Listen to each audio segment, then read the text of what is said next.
partir de ahora todo va a ir para arriba, hasta llegar al cielo, sí, hasta llegar al cielo. A partir de ahora todo va a ir para arriba, hasta llegar al cielo, sí, hasta llegar al cielo. Es sabio el optimismo, pero pésima la experiencia. Estando bien abajo ya no es cuestión de ciencia. Dichoso si es que existe, el dueño de esta estima es que todo va a ir para arriba hasta llegar al cielo. Encontré la luz en la ciudad de los peajes. ¿Qué tal? ¿Cómo están otra vez aquí en Dame el Poder? Y hoy, en estos días donde, bueno, la historia económica sigue siendo la de siempre, lo que estamos viviendo, y no quise ser redundante, quería salir y meterme en temas que nos hicieron pensar mucho con respecto al cambio climático a partir un poco de esto que estamos viviendo de la pandemia. Fíjense ustedes que las historias se repiten en lo que es actualidad política y económica. Abrieron la salada y las escuelas no. Y siempre lo mismo, el casino, las escuelas no. En fin, la educación es lo único que va a generar la movilidad social para la igualdad de la cual tanto pregonan en este gobierno. Y muchos se llenan la boca. Pero aparte de hablar en otros programas nuevamente de economía y demás, yo quiero contarles de lo que quiero hablar hoy, que es una persona a quien admiro, que vengo siguiendo sus artículos y que sería interesante que todos lo tengamos en cuenta, que es el ingeniero Ernesto Vigliso, miembro de la Academia Nacional de Agronomía y Veterinaria. Porque en los tiempos que estamos viviendo de cambio climático, donde por ejemplo en estos días en Monte Grande se agarraron de los pelos, y no es la primera vez, pero va increciendo, por el tema justamente que subyace en el fondo, que es que gente que está a favor del vegetarianismo tuvo un conflicto muy serio con los transportistas de carne de frigorífico. En definitiva, ese es el emergente de una pelea de fondo que es mucho más profunda. Que si la carne sí, que si la carne no, que si el vegetal sí, que qué contamina, que qué no. Vamos a hablar con el ingeniero y después con Matías Longoni, un periodista especializado en temas de agronomía y el sector agropecuario. ¿Por qué? Hasta hay un documental en Netflix que se lo recomiendo de onda, que se llama Besar el suelo. Una vez un biólogo, miembro de CONICET, me dijo algo muy interesante y lobbies muy importantes atrás de todo esto. ¿Quién va a dejar de emitir los gases tóxicos a la atmósfera? ¿Los países desarrollados o los menos desarrollados? Y detrás de esos lobbies está eso, los países menos desarrollados como nosotros con la ganadería y muchos como nosotros su agricultura, obviamente que vamos a salir perdiendo en esos lobbies internacionales y que los grandes contaminantes como China y Estados Unidos en ese orden, de los gases tóxicos que están haciendo desaparecer, llenando de carbono la atmósfera y que de alguna manera el cambio climático se acelere y la temperatura del planeta se eleve y eso haga que se vea muy próximo a una catástrofe y de la cual tanto temen los jóvenes. Este programa está mucho para los jóvenes. Son ellos los que principalmente no van a querer reconvertir sus industrias y van a querer que paguen el pato, diríamos hablar vulgarmente, los que están con el tema de la ganadería, de la agricultura. ¿Cuánto hay, me hizo preguntar este biólogo, detrás de todo esto, de qué tenemos que comer y qué no? Para contestar a todos estos interrogantes y muchos otros más, porque en definitiva hay otros métodos que nos va a explicar el ingeniero para capturar, para mejorar la atmósfera a través de la agricultura, y que América puede aportar mucho en ese sentido, y para explicar lo que subyace con ciencia y con conocimiento, porque además es miembro del CONICET investigador, en fin, es un investigador del INTA, fue también, que nos va a aclarar muchos de estos temas, como así también la posibilidad de que vengan criaderos de cerdos, ¿por qué no tratar también ese tema?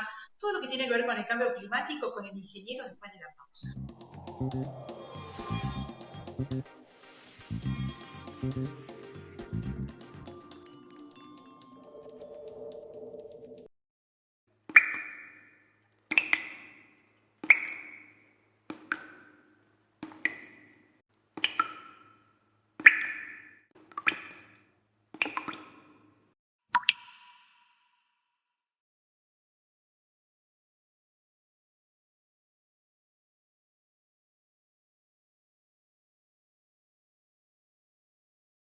El plan Detectar está llegando a cada barrio de la ciudad. Estamos haciendo una búsqueda activa de nuevos casos para identificarlos y resguardarlos. Así, estamos anticipándonos y cortando la cadena de contagio. Cuidarte es cuidarnos. Buenos Aires, ciudad.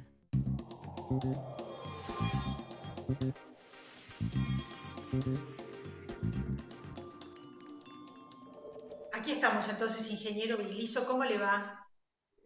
Bien, ¿cómo le va, Elizabeth? Muchas gracias por darme la oportunidad de participar de su programa. No, un lujo. Realmente miembro de la Academia Nacional de Agronomía y Veterinaria, usted escribió muchos artículos. ¿Nos puede explicar esto que yo hice un breve resumen en la apertura? Usted escribió una nota que decía, del bife argentino al cambio climático global, y otra, las tierras de pastoreo de Sudamérica pueden cambiar por completo la ecuación en cuanto al balance de carbono. Bueno, sí, usted creo que hizo una excelente introducción al tema. Tiró tantos temas relevantes que me siento desbordado. Pero realmente toda esta temática del cambio climático y del calentamiento global, lo que está es escondiendo o enmascarando otro tipo de problemas y otro tipo de intereses, de tipo ideológico, dogmático, económico, comercial, etcétera. O sea, más allá de la verdad científica que hay alrededor del cambio climático, existen esos otros intereses que los tenemos que tener en cuenta. Eh, Sin lugar a dudas, el sector agropecuario, en particular el sector ganadero, está siendo sometido a diríamos, a un acoso desde distintos puntos, sobre todo del mundo desarrollado, y a través de los lobbies, como usted señala, está siendo sometido a un acoso que pone en duda cuáles son realmente las implicancias que tiene la producción ganadera sobre el cambio climático global. Y allí se tejen naturalmente una cantidad de historias, algunas de ellas con muchos fundamentos científicos, otras con relativos fundamentos científicos y otras decididamente equivocadas. Hoy, por ejemplo, el lobby ambientalista y el lobby de los veganos es muy fuerte en Europa. Y basado en algunas investigaciones científicas relevantes, ellos sostienen que producir y consumir carne es muy malo para la salud del planeta. ¿Por qué? Bueno, bajo el argumento de que el ganado, en particular el ganado bovino, emite una cantidad de lo que se llaman gases de efecto invernadero, que son básicamente dos gases, el metano y el óxido nitroso, que tienen un efecto negativo sobre la atmósfera, diríamos, sobre la contaminación de la atmósfera. Y esto es cierto, pero no en la magnitud en que estos grupos enfatizan o magnifican la cosa. Eso por un lado, todos los rumiantes y los vacunos en el planeta emiten gases de efecto invernadero, en una proporción que está en permanente discusión, pero que no pasa en general, yo diría, entre el 12 y el 14% de las emisiones globales. Pero acá hay una diferencia importante para marcar. Por un lado están los sistemas de producción ganadera, la producción de carne fundamentalmente, pero también de leche en Europa, y por otro lado está cómo producimos carne y leche en nuestro país y en nuestros países en general del cono sur de América. Mientras aquellos países tienen una producción realmente intensiva, no a pasto, sino llevándole el alimento concentrado a la boca de la vaca, que lo consume y produce, en nuestros sistemas de producción tenemos, el animal sale a buscar su comida a través del pastoreo. Y el pastoreo implica pasto, y el pasto en un campo significa que hay fotosíntesis, y si hay fotosíntesis hay captura de carbono, y si hay captura de carbono significa que estamos secuestrando carbono, ya sea en la biomasa aérea, la que vemos, en la biomasa subterránea, y también podemos estar secuestrando carbono en el subsuelo, o sea, guardando carbono en el suelo. Este es un tema que está también sujeto a mucho debate y a mucha controversia actualmente, pero la hipótesis que maneja un grupo de investigadores, entre los cuales me considero parte de ellos, nosotros estimamos que nuestras tierras de pastoreo, que cubren más del 80% de la superficie de la República Argentina, tienen un potencial de secuestro de carbono significativo que está imperfectamente evaluado todavía. Es Eso decir, genera naturalmente un cambio en el balance de carbono. Nuestras vacas emiten pero nuestros sistemas de producción ganadero también secuestran. Y ahí se produce un balance que es lo que tenemos que evaluar mejor desde el punto de vista científico. Hay un documental que me recomendaron mis hijos, que están muy en el tema, porque toda la juventud, 20, 30 años, están con esto del cambio climático, porque además se la ven venir y son los que van a sobrevivir, a nosotros que no hemos cuidado el planeta, nuestra generación. Tampoco teníamos conciencia de todo esto. Y ellos me hicieron ver un documental que se llama Besar el suelo, que lo cuento de onda en Netflix, donde hablan de esto.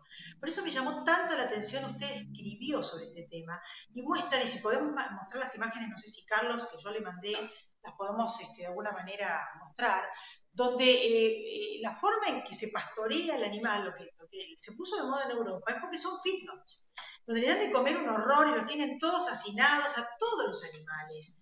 Sería bueno que se nos explique las gallinas con los huevos que ponen, los cerdos, todo. En cambio acá, como es un país enorme y todavía las vacas están, los terneros que se engorden los novillos, a campo, comen pasto. Y mostraba ese documental lo que usted acaba de explicar, que van a tratar de que en Estados Unidos el 50% haga esto, de primero darles de comer pastura, que son 3 cultivos diferentes, cuanto más cultivos mejor, a su vez eso genera abono, todo lo que hacen las vacas, sus necesidades diríamos, y vuelve a formarse un humus en la tierra, además de que capturan carbono. Al contrario, explican en el documental lo que usted está diciendo, le estoy explicando un poco a la gente lo que usted acaba de decir, que es un poco más técnico. Favorece a que se mejore el medio ambiente, ¿verdad? ¿Entendí bien? Sí, sí, claro, lo ha explicado muy bien. Inclusive le diríamos lo que usted ha explicado claramente, lo que significa en la práctica es que el animal tiene la capacidad de reciclar dentro del mismo sitio los nutrientes que está consumiendo. O sea, cuando consume pasto, consume nutrientes y después a través de las heces y de las orinas devuelve esos nutrientes en el mismo potrero donde está pastoreando. Eso significa que el animal, digamos que no hay grandes concentraciones de nutrientes en superficies muy pequeñas, como puede generar, por ejemplo, una ganadería intensiva, sino que esos nutrientes se distribuyen más o menos parejamente en el campo y por lo tanto tienen un potencial de contaminación mucho más bajo que lo que puede tener un sistema de agricultura intensivo como predomina en Europa, por ejemplo. Usted había dado datos, además, de qué insignificante que era la contaminación de Argentina en el tema de la ganadería con respecto a las contaminaciones de todo lo demás. En definitiva, acá estamos hablando, usted hizo algo comparativo, o sea, Estados Unidos, y en el orden en realidad de China y Estados Unidos, los mayores contaminantes, que entre paréntesis Estados Unidos se salió del Acuerdo de París y depende de quién gane, veremos qué ocurre con el tema del cambio climático. En realidad ellos son los que más contaminan con gases tóxicos de muchas otras cosas, ¿no? El carbón, los restos fósiles, el petróleo.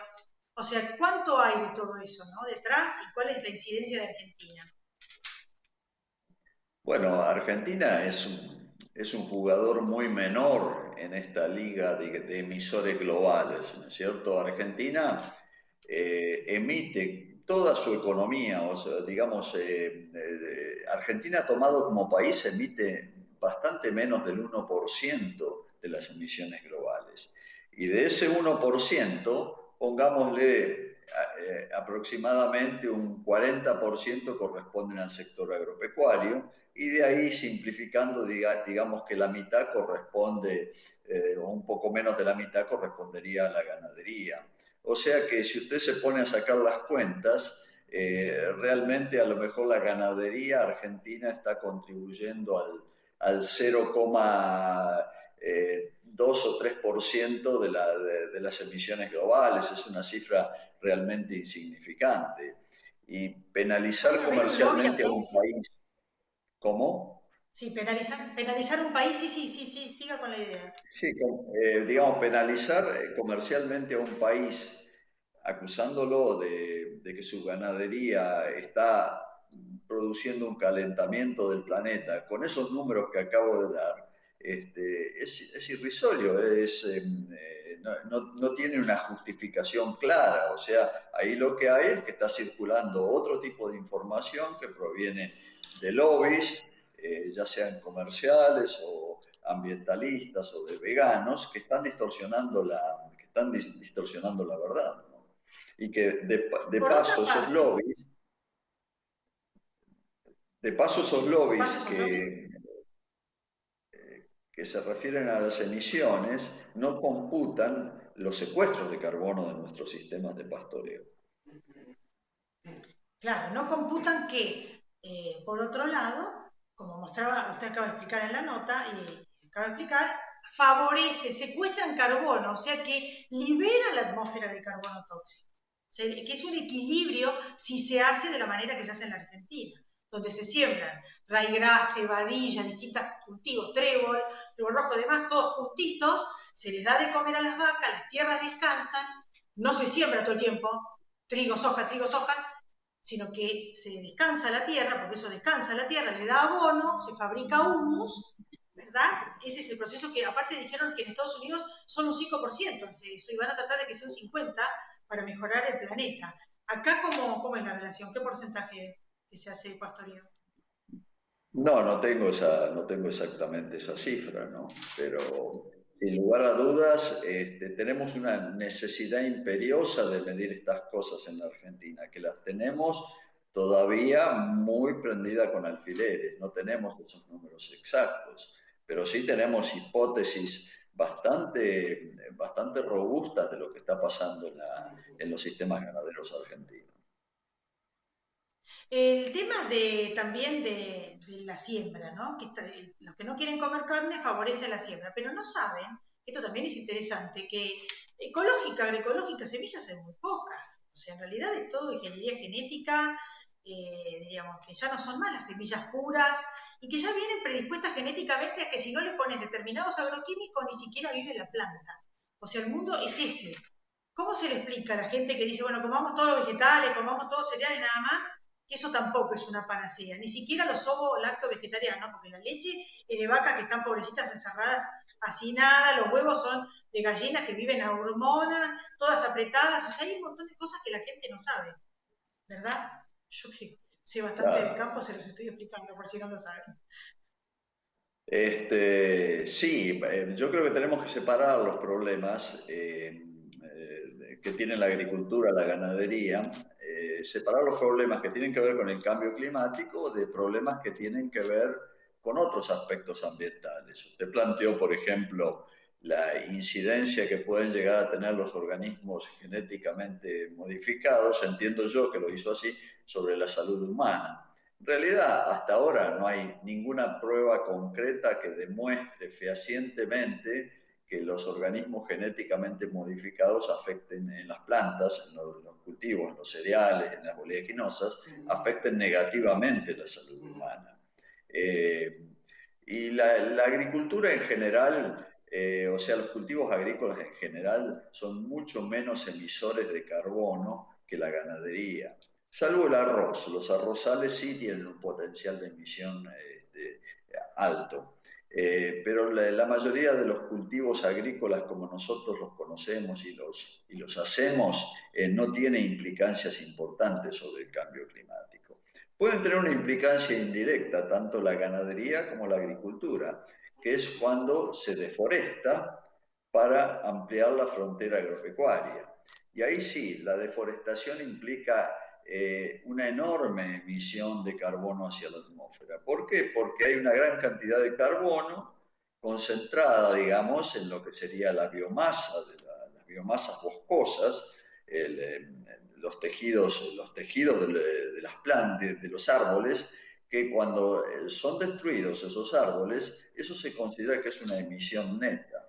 Y ahí sí pueden tener un efecto, pero no es un efecto directo, sino que es un efecto indirecto que se corrige con leyes apropiadas que limiten el proceso de deforestación. Bueno, ingeniero, hacia fin de año me encantaría volverlo a entrevistar, porque hay muchos temas que andan dando vueltas y que sobre todo a la juventud le interesa mucho todo el cambio climático y usted para mí es la persona, el científico adecuado para explicarnos. Yo le agradezco Te mucho y agradezco, te agradezco si no le mucho. importa lo vuelvo a llamar antes de fin de año. No hay ningún inconveniente. Va a ser un placer. Muy clarificador. Bueno, ahora vamos a ver qué posibilidades hay de implementarlo en la práctica con una persona especialista, periodista, que también usted lo conoce y lo ha entrevistado en su programa Bichos de Campo, que es Matías Longo. Bien, bien, muy bien. Gracias, ingeniero. Nos volvemos a encontrar. Muchas gracias a Después ustedes, de la ¿eh? pausa, después de la pausa, entonces, vamos a hablar con Matías Longoria.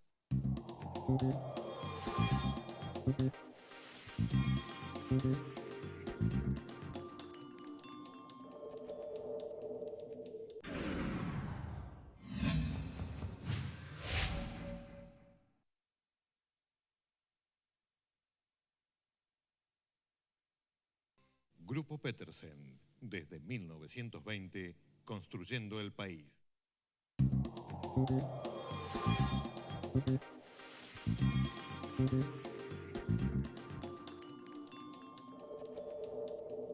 ¿Qué tal, Matías? ¿Cómo estás? Un gusto tenerte nuevamente, de Bichos de Campo, periodista especializado. ¿Cómo Mu- estás? Muchas Bueno, gracias por la invitación. Un placer. ¿qué opinas de lo que acabamos de hablar con el ingeniero, que tiene que ver un poco qué posibilidades hay de que se concrete efectivamente más pastoreo, de manera tal de no solo de equilibrar el tema de la atmósfera, o sea que el pastoreo de las vacas captura carbono, nos explicó?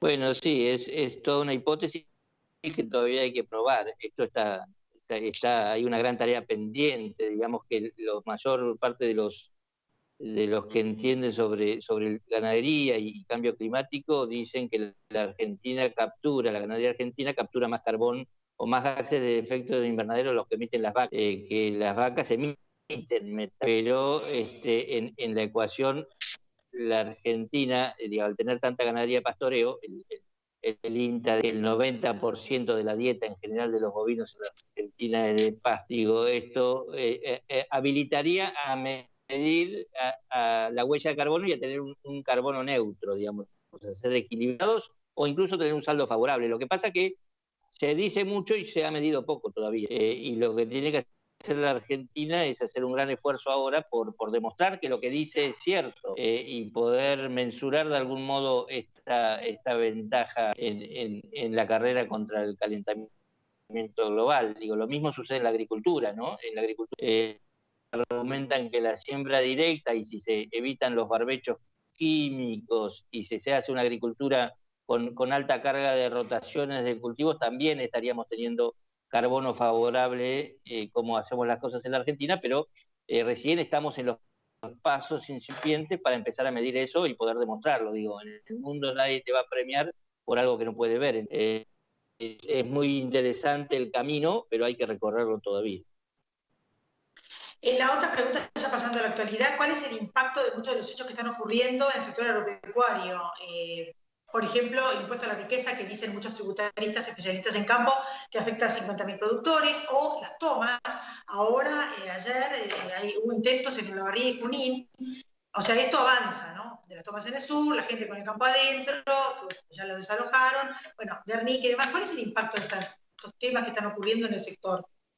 Hay entre los productores mucha incertidumbre, mucho malestar, mucho mal humor, porque hay muchas amenazas y pocas señales tranquilizadoras. Entre las amenazas, y yo lo pondría en el territorio de las amenazas porque el impuesto a la riqueza, por ejemplo, es una ley que todavía no votó el Congreso. Digamos, dimensionar cuál será su impacto no lo sabemos porque todavía no está la ley. El autor de la iniciativa dice que van a ser 9.000 grandes fortunas de la Argentina las que paguen. Bueno, después hay analistas tributarios que dicen que no, que su impacto va a ser mucho mayor porque no se excluyen los bienes productivos, pero todavía es prematuro para decir cómo pega eso porque ni siquiera ha sido sancionada la ley.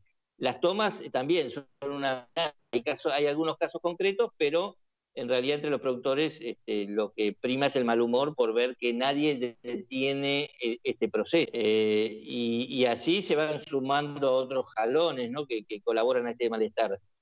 Bueno, la falta de definiciones respecto de la soja y las presiones, la presión fiscal que nunca se termina de resolver, las acusaciones de los ambientalistas responsabilizando a los productores por los incendios, cuando hay una sequía pasmosa en todo el norte del país que provoca buena parte de este fenómeno, las acusaciones de que los productores acaparan soja y no la venden, cuando en realidad el nivel de ventas es el normal en cualquier otro año.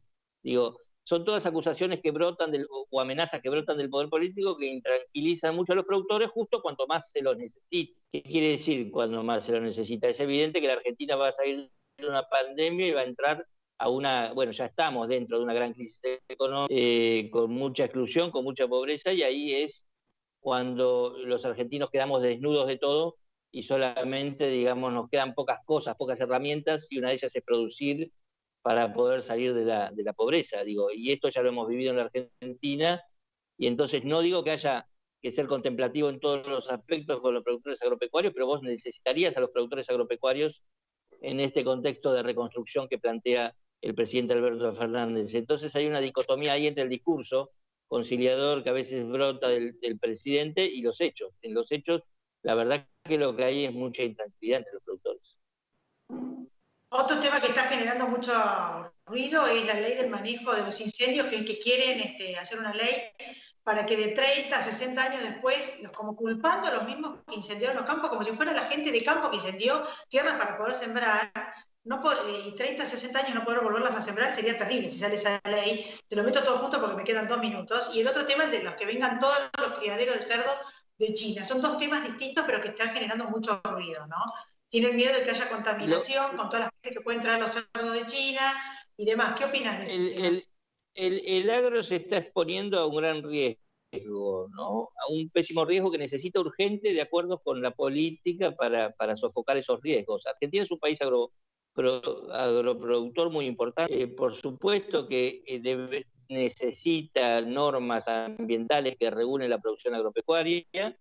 Está muy bien establecer esas normas, ya hay algunas normas respecto a la ley de bosques, se está discutiendo la ley de humedales, se está discutiendo la ley de manejo del fuego, pero todas estas normas implican un riesgo para el agro si no se hacen equilibradas, y lo que se está viendo es un desequilibrio, porque quienes imponen, son mayoría en el Congreso, naturalmente, digamos, el trazo grueso de esta normativa son en general las poblaciones urbanas, que desconocen muchísimo y están cargadas de prejuicios respecto a la actividad agropecuaria. Bueno, el más claro ejemplo es el de los incendios, ¿no? Digo, esta liviandad con que Juan Cabandier, el ministro de Ambiente, acusa a los propios productores dueños de los campos de quemar sus propios campos, es el caldo de cultivo en el cual se cuecen no solo la ley esta a la cual vos haces mención de manejo del fuego, que impediría hacer, digamos, producir o vender esos campos, sino también la ley de humedales, que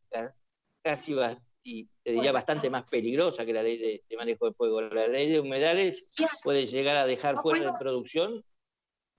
Sí, perdón.